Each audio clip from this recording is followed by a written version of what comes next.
Hello and welcome to another Music Monday. We're going to look at how to use the circle of fifths. Now, this is for composing, and if you have not seen the video on modes or how to create the circle of fifths and draw it out for yourself so you know how it works, I would suggest you go and watch those videos first, just in case you've jumped in here to see how to use the circle of fifths. I mean, you may be fine, but those other videos are up in the Music Monday playlist if you need to go and find them. So how are we going to use the circle of fifths now for our compositions? Well, remember we said that modes are just a sequence of notes in a particular order. They've got Greek names. Ionian is major. Aeolian, the 6th degree, is the minor scale. That is why every major chord has a relative minor, so the same number of sharps and flats. A mode is a sequence of notes in a particular order, happen to go in whole steps and half step, tone, tone, semitone, tone, tone, tone, semitone, or whole, whole, half, whole, whole, whole, half. The circle of fifths. There's two things that I don't think apply that you may hear mentioned on the internet. Some people say they use it for working out chords and the notes in a chord. So if they want to work out what a major chord is, they would start with the outer circle, so the C at the top, and then they say they look clockwise and play the other two notes. So C, E from E minor, and G, C, E, G. That will give them the major.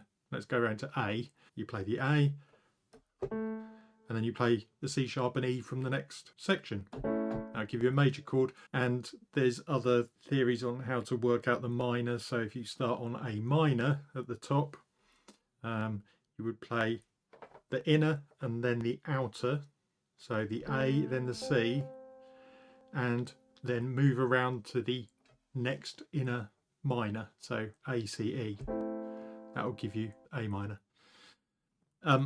I don't think that's particularly helpful. You're probably better off learning your scales.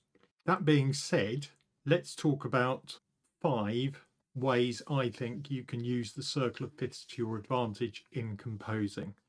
And the first one is perhaps the most important, and that is being aware of the groups, because the circle of fifths creates relationships between different keys, and you can also view them as different chords. So if we take a section, any section, if we were going to focus on C or A minor, you would look clockwise and anti-clockwise for the 2 sections next to it. Wherever you do this around the circle of fifths, you'll get the same result. So we will find out that we've got C, we've got F, subdominant, we've got G.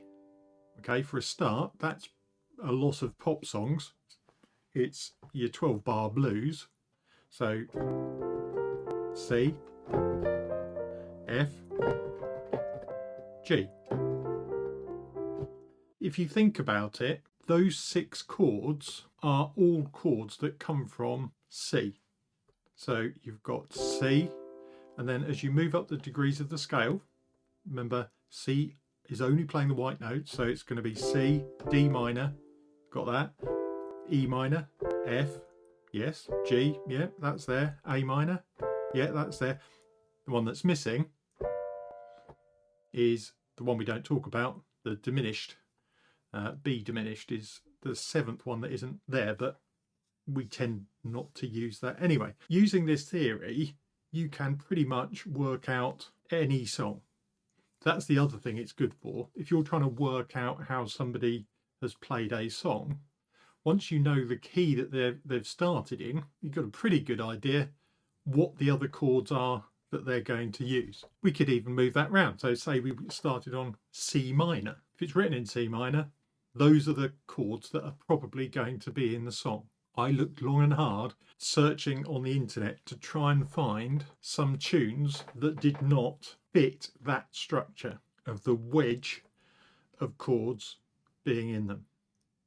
I tried Surrounded by Dream Theater. I thought they'll be a bit out there. No, all in a wedge. Use a lot of them. rather than just 2 or 3, but they stuck within that wedge. So that's really useful for informing you which chords are good. So I would consider, if you're looking at the top C, you've got the sister chords F and G, and then cousins related are the relative minors.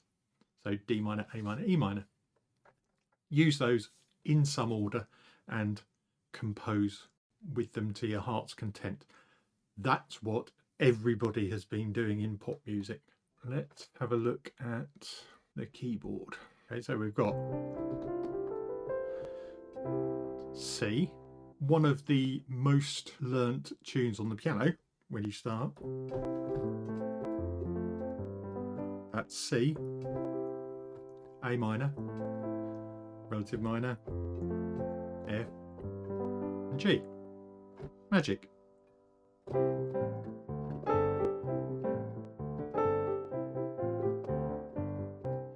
Flintstones. There you go.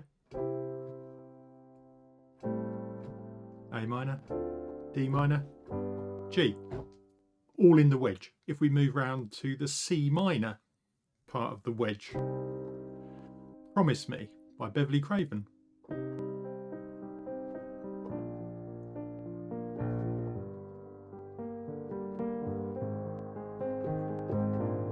That's just C minor,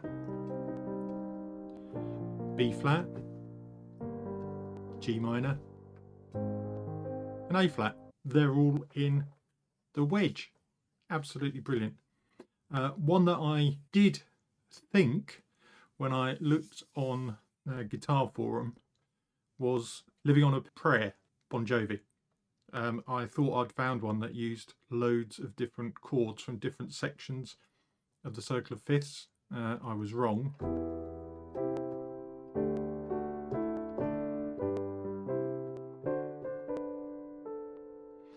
And then I thought, oh, we've got more chords. So that was E minor, C, G, C, D. So you can see they're all in that wedge up at the top round at C, G, D and E minor in the middle. And I thought, ooh, but when I looked at it further, I realised the extra chords were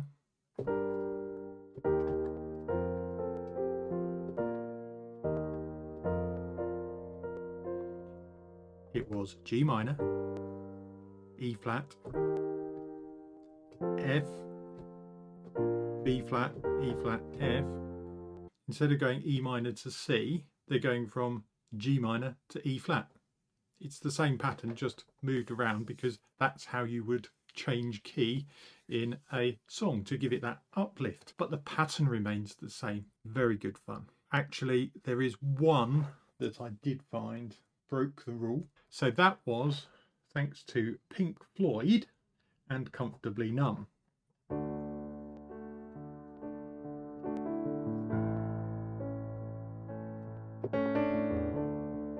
D and A,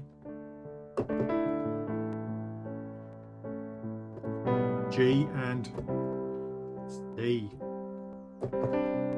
So that's broken the section rule. They pretty much use the section around B minor. They use B minor, E minor, G, D and A, that chunk from that section, but they do sneak in a C. So there you go. I did find one.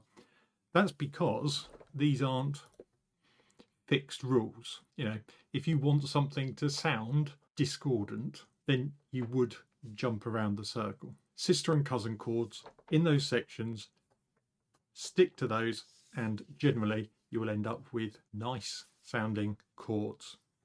So that's the first one. Look at your sister and cousin chords. The second thing I like to do is to think of the sister and cousin chords but keep the root note the same. So if I'm playing a C, I might go to an F and keep the C going, or a G.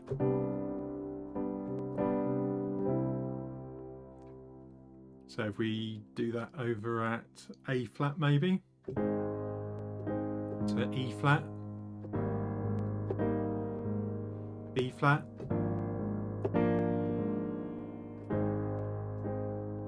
so that's quite a nice way of mixing up notes is holding that tonic note. Another common thing, if you want to jump around the circle of fifths, is jump to something with a common tone.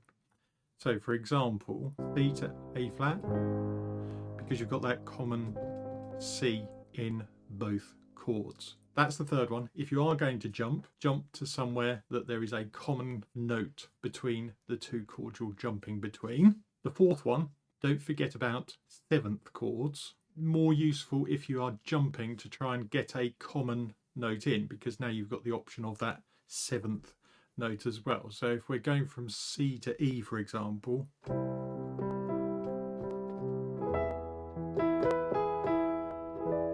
you might want to put that seventh in.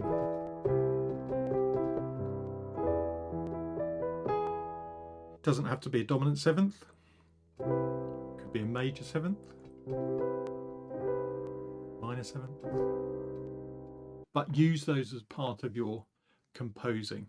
The fifth thing is, if you have jumped around the circle, to make it sound pleasing to the ear, you probably want to end back on the key that you started in. For example, if we jump from C to E,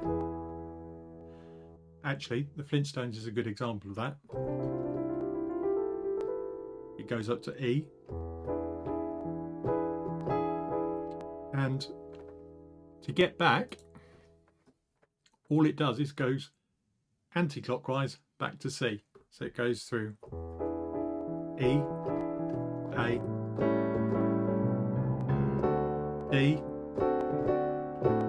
G, back to C.